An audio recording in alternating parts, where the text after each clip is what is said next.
Muy bien, buenos días nuevamente aquí en Noticias Caracol en vivo. A partir de este momento, para estar claros, hablaremos de varios temas que tenemos a propósito de la agenda en el país. Saludamos a esta hora a Pedro Viveros, que está con nosotros. Pedro, bienvenido. Gracias por acompañarnos en Para Estar Claros. Un saludo, Pablo, especial a usted y también veo a Andrés Caro por ahí y a todos los que nos ven y nos oyen. Ahí Gracias por está la Andrés invitación. Caro. Claro que sí, Andrés, un saludo, un abrazo. ¿Cómo está? Un saludo, Pablo, a usted, a Pedro y a toda la audiencia.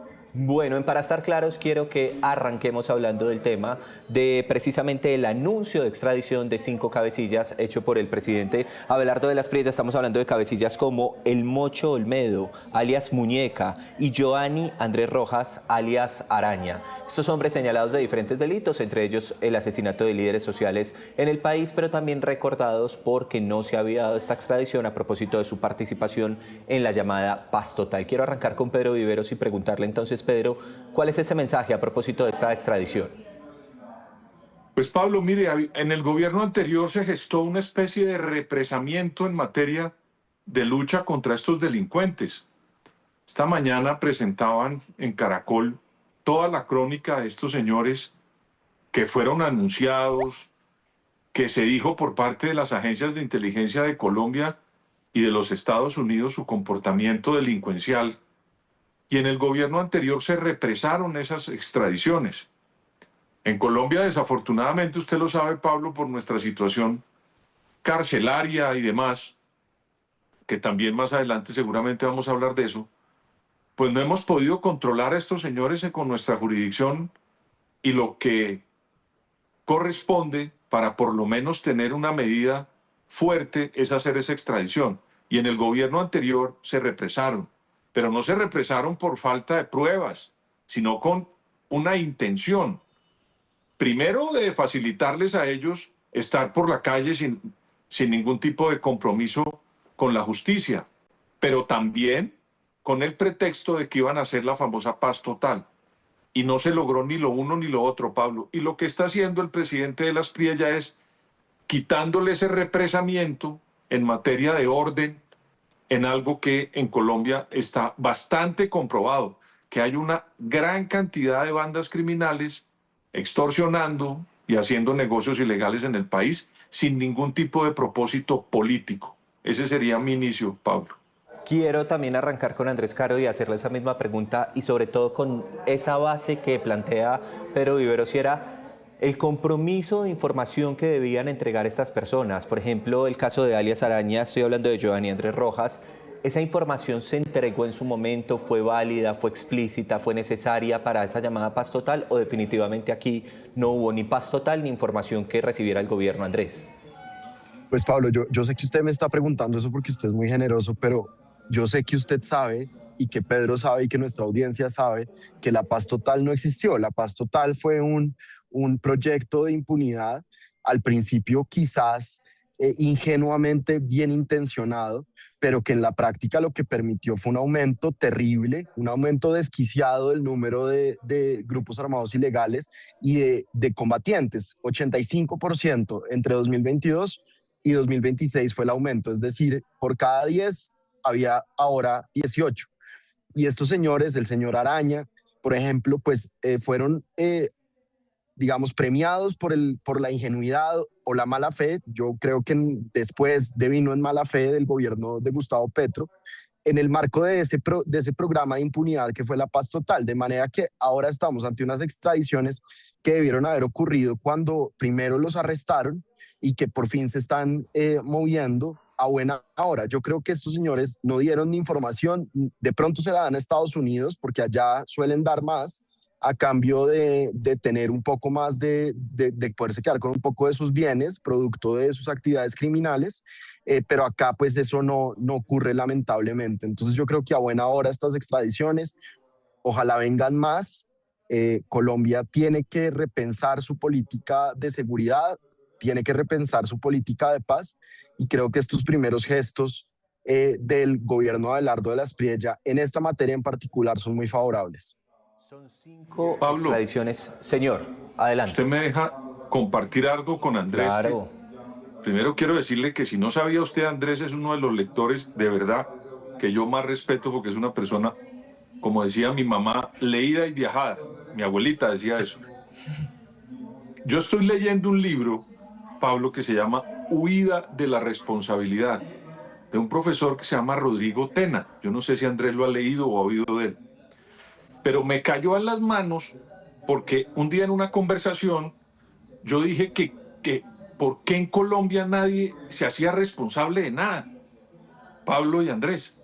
Aquí hacen cosas y nadie responde por nada. ¿Usted no se ha dado cuenta? Entonces, leyendo ese libro, dije yo, si nosotros queremos tener una comunidad y una sociedad seria, tenemos que comprometernos y no huir a la responsabilidad, como se llama el libro. Mire, Pablo, aquí emitieron una cantidad de, de medidas que impedían que se capturaran unos señores sobre pretexto de ir a la paz total. Yo quisiera como colombiano pedir que alguien me responda por eso. ¿Quién firmó esas no boletas de captura? ¿Para quién fue la persona? Pablo, y esto se lo digo como un analista y como un colombiano, para no huir de la responsabilidad. ¿Quiénes fueron en Colombia los responsables de firmar esos documentos? Yo no estoy pidiendo que vayan a la cárcel o que lo que quiero es que alguien asuma la responsabilidad de algo que fue extremadamente mal hecho y mal planeado. Fíjense, El presidente quiero Virgilio agregarles Barco algo esta mañana que ocurre. Esta mañana escuché en Blue Radio, aquí mismo en Noticias Caracol, a la exministra de Justicia, Ángela María Buitrago, una mujer brillante en materia pues, jurídica, pero ella plantea estas mismas preguntas que está planteando Pedro Viveros, las mismas preguntas. No la oí, Pablo, no la oí. Pero yo le quiero contrapreguntar a Andrés algo, y es, ella plantea que por qué se tomaron esas decisiones, incluso señala al comisionado de paz de tomar algunas decisiones que en su momento iban en contravía de lo jurídico. Mi pregunta es, ¿por qué? Bueno, ella igual termina saliendo del gobierno a raíz precisamente de uno de los casos específicos. Mi pregunta es, ¿por qué hoy, digamos que nos rasgamos las vestiduras, pero en su momento, por ejemplo, ella, la ministra, no tomó decisiones certeras en contra de estos cabecillas? Andrés. Pablo, buenísima pregunta que debería contestar la ministra. Yo creo que lo que vimos y sobre todo lo que descubrimos gracias a la labor de sus colegas de Caracol fue que el gobierno de Gustavo Petro actuó de mala fe, la alcahuetería fue cómplice con los grupos armados ilegales. Recordemos la entrega de la inteligencia, de la Dirección Nacional de Inteligencia, aliados de alias Calarcá. Eso está comprobado. Perdón, pero es como si Álvaro Uribe le hubiera entregado la inteligencia a Salvatore Mancuso, o Juan Manuel Santos le hubiera entregado la inteligencia a Timochenko. Eso fue lo que pasó en el gobierno de Gustavo Petro. Es que nos acostumbramos por tanto caos y por tanta desvergüenza del gobierno anterior, como dice Pedro, a la irresponsabilidad. Pero es que hay cosas de cosas. La política de paz total fue la entrega de las capacidades del Estado a los enemigos del Estado y a los enemigos de la sociedad colombiana. Y pues yo creo que uno no debió haber entrado a un gobierno que hacía eso, y creo que no se debió haber quedado en un gobierno que hacía eso. De manera que la ministra, a quien yo también respeto como jurista, pues sí tiene que por lo menos responder eso. ¿Por qué no dijo lo que dijo hoy hace un año y medio? Y también la fiscal. También la fiscal. Aquí en Colombia se vuelve común que uno no le dice nada a la fiscal porque ella tiene una chequera que se llama órdenes de captura. Y entonces hay una cantidad de gente que le tiene pánico a eso. Pues yo hasta ahora no he cometido ningún delito, espero no cometerlo, y por eso me atrevo a decir, también la fiscal general tiene que decirnos a nosotros por qué firmó esa cantidad, o si firmó, o si tomó unas medidas. Mire, Pablo, aquí hubo un señor de un nombre Willington, que lo acaban de extraditar. Ese señor estuvo más de un mes y medio en un apartamento en Bogotá, cuando tenía que estar recluido en una cárcel. Un señor que están extraditando casi 2 años y medio después. ¿Quién le dio permiso a ese señor de estar un mes y medio en un hotel? Estos no son cuentos míos. Repito, la fiscal, los ministros, el consejero de paz, todo el mundo tiene que darnos a nosotros una explicación. Yo repito, yo aquí no estoy pidiendo cárcel ni estoy pidiendo nada de esas cosas, pero que nos digan a los colombianos para que no huyamos de nuestra responsabilidad. Pablo y Andrés, yo estoy totalmente, creo que uno de los grandes problemas de la sociedad nuestra es esa, que todos evadimos responsabilidades cuando nos nombran a un cargo o cuando tenemos que tomar decisiones. Ojalá que hiciéramos un debate muy serio de quiénes fueron los responsables de lo que pasó en todo ese problema, pero que alguien nos lo explique. Ahora que murió Germán Vargas Lleras, Andrés y Pablo, ustedes eran muy niños y de pronto no habían ni nacido, pero Germán Vargas Lleras diagnosticó y explicó como una especie de médico forense en materia política y expuso en el Congreso de la República lo que estaba pasando en el Caguán. Y se tomó como 3 horas de un debate enorme que hizo y dijo todo lo que ha pasado allá. Yo quisiera que un parlamentario nos dijera a nosotros eso, Andrés y Pablo. Alguien con responsabilidad política, mire, esto lo firmaron, esto fue lo que hicieron para que los colombianos tuviéramos en nuestra cabeza, repito, los responsables de este fracaso absoluto que fue la paz total. Quiero que sigamos, Andrés y Pedro, y gracias por esa exposición de ambos, hablando del tema de seguridad, porque miren, esta mañana Abelardo de las Espriella redacta un trino diciendo lo siguiente: en un par de horas le confirmaría al país los resultados de una contundente operación militar realizada esta madrugada por nuestra fuerza pública. Agrega: por ahora solo puedo decir una cosa, la ofensiva contra el crimen no se detiene. Y hablando de esa ofensiva, Andrés, quiero que analicemos un segundo este tema de los buques cárcel, la amenaza del presidente a extorsionistas, que no es nueva, Andrés, porque tuve la oportunidad de ver varios informes donde se establecía, digamos, la presencia de estos buques para poder trasladar a estos cabecillas, pero sí quisiera entender un poco más cómo funciona, digamos, esta estrategia de seguridad, Andrés. Bueno, como estrategia de seguridad, ahorita hablamos de la parte jurídica, pero como estrategia de seguridad funciona de una manera disuasiva. Entonces la idea es mandar un mensaje para que los capos se asusten y no cometan crímenes, porque les dé miedo estar en buques cárcel, donde no pueden delinquir, donde la seguridad probablemente va a estar a cargo de la Armada o una mezcla entre la Armada y el IMPEC, todavía eso hay que resolverlo. La efectividad, yo soy bastante escéptico. Yo creo que en Colombia, por nuestra economía política y por las rentas ilegales, pues es un país fértil para criminales y ese es un gran problema que tenemos que resolver es en el largo plazo. En la parte jurídica hay muchas dudas.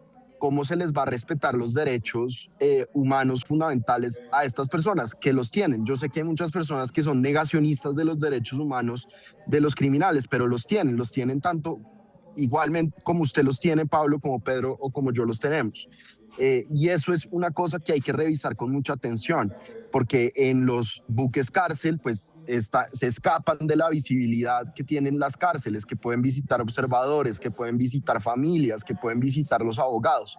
De manera que hay unos problemas humanitarios que hay que resolver antes de esta política de buques para dar las garantías mínimas de derechos humanos a estas personas que las tienen que tener, porque tampoco, por más de que estemos combatiendo criminales, y esto es un punto fundamental, el Estado colombiano no se puede tornar criminal él mismo y no se puede volver un criminal internacional reteniendo personas de forma ilegítima. Entonces hay que tener mucho cuidado con eso.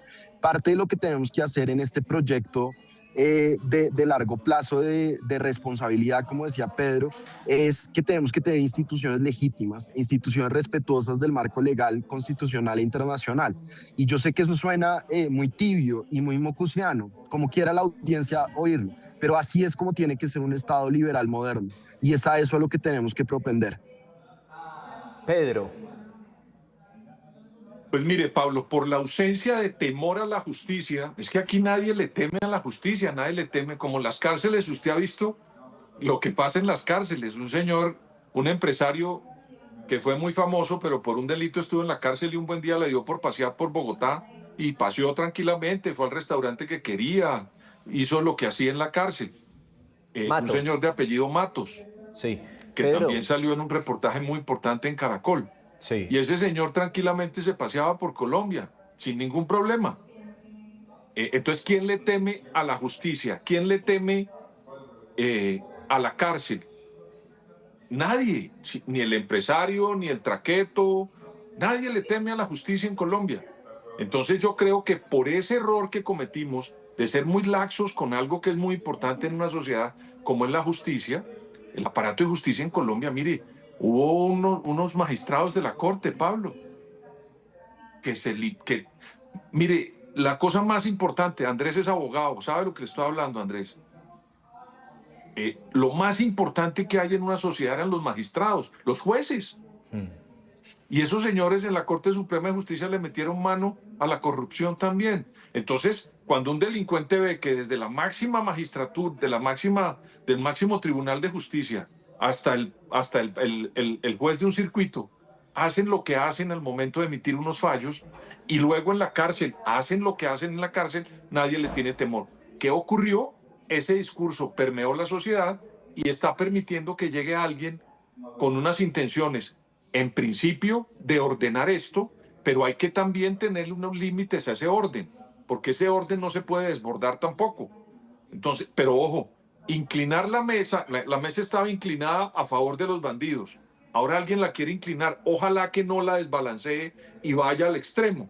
Por eso es muy importante que estas medidas que está tomando el presidente Abelardo tengan una seriedad y un orden y una dureza en materia de justicia y de seguridad, pero también que tenga un componente de verificación y de monitoreo para que esto no tenga estas limitaciones.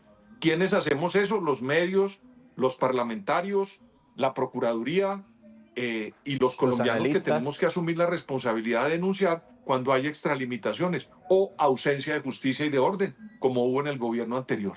Muy bien. Ese tema de no extralimitarse se llama debido proceso y es fundamental en un país como el nuestro. Sí, gracias, Andrés. Un abrazo. Me quedo un segundo con Pedro. Muchas gracias. Saludos a todos y a la audiencia. Que le vaya muy bien. Muchas gracias. Chao, Pedro. Un abrazo. Un abrazo. Pedro, me queda una pregunta, me queda un tema por analizar. Señor. Quiero que hablemos de la orden de pedir disculpas por ese acto religioso que se dio en medio de la posesión presidencial. Estamos hablando allí en la ciudad de Cali el pasado 7 de agosto. Primero quiero saber su opinión frente al tema de la presencia de estos actos religiosos. Quiero saberla, ya la habíamos conversado, pero quiero que me la recuerde. Y en segundo lugar, también su opinión sobre este ordenamiento de pedir disculpas por este acto religioso. Pues mire, Pablo, en Colombia, desde el 1991, el Estado no es confesional.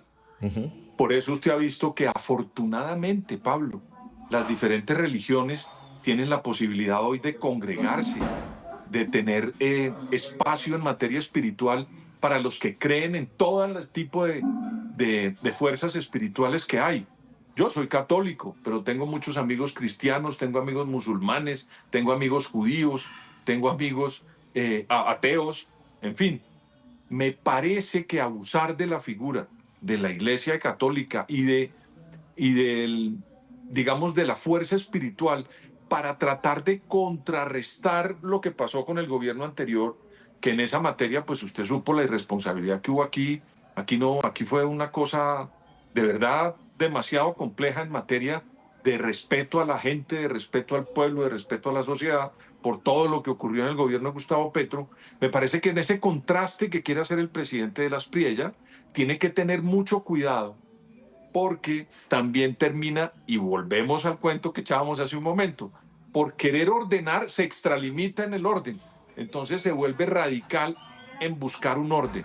Yo creo que sobraron, en mi opinión, soy católico, voy a misa, en fin, créame, no soy tampoco, ¿cómo decirlo?, un oscurantista en esa materia, no, pero sí tengo mi razón espiritual en la Iglesia Católica, pero me parece que desbordarse en la posesión con ese tipo de mensajes no es conveniente, no le suma. El presidente de la República tiene y se ve un orden, una lucha de él por tener una espiritualidad sana, una buena familia. Eso se nota, eso se ve, eso no tiene que hacer un acto espiritual o un rito confesional para que se note que hay un gran contraste con el presidente. Ojalá no se siga extralimitando, y si la orden es pedir disculpas, creería yo que una persona como el presidente de las Priella, que juró y dijo que iba a proteger la Constitución y a cumplirla, pues creo yo que lo puede hacer tranquilamente si eso se le ordena a la justicia. Bueno, pues Pedro, le quiero agradecer mucho estos minutos con nosotros en Para Estar Claros. Hemos hablado entonces de 3 temas: de la extradición de los cabecillas, del tema de los buques, el tema de la amenaza para los terroristas en el país y para los delincuentes, y de este tema de la religión que tanta polémica ha generado. A usted muchas gracias por estos minutos, Pedro. Pablo, muchas gracias a usted, a la audiencia, y gracias por la invitación.